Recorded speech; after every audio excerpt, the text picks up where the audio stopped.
대북 송금 사건의 핵심 인물인 김성태 전 쌍방울 회장이 지난 2023년 수사를 받을 당시 검찰로부터 이재명 대통령에게 불리한 진술을 하도록 압박받았다는 취지로 말한 녹취록이 나왔습니다.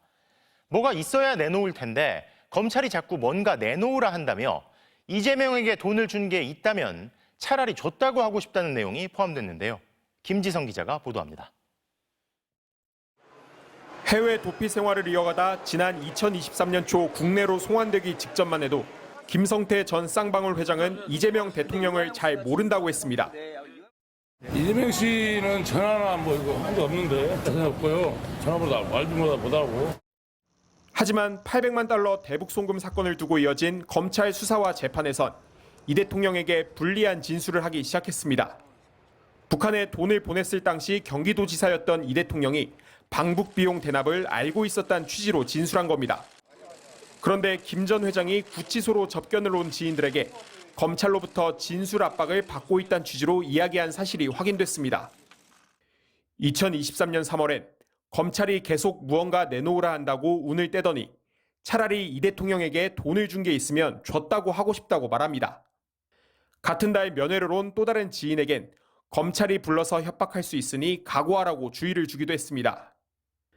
지금까지도 해외 도피 중인 대북 송금 사건의 또 다른 핵심 배상윤 KH 회장과 검사실에서 통화를 했다고 하는가 하면 북한에 돈 줬다고 하는 게 차라리 형이 싸다 사실대로라는 말을 공범 관계인 안부수 아태협 회장에게 전하라고 하기도 합니다.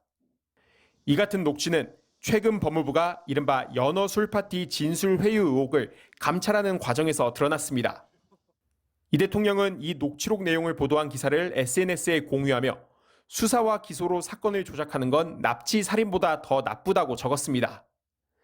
민주당도 재판이 중지된 이 대통령 대북 송금 사건을 공소 취소해야 한다고 주장했습니다. 국가 권력을 사유해 먹잇감을 찾아다닌 저열한 정치검찰의 조작 기소 진상을 규명하는 것은 이제 국회의 의무입니다.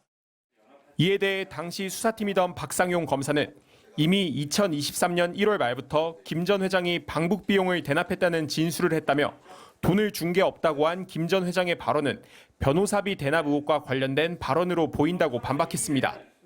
쌍방울의 이 대통령 변호사비 대납 의혹 사건은 검찰에서 무혐의 처리된 바 있습니다. MBC 뉴스 김지성입니다.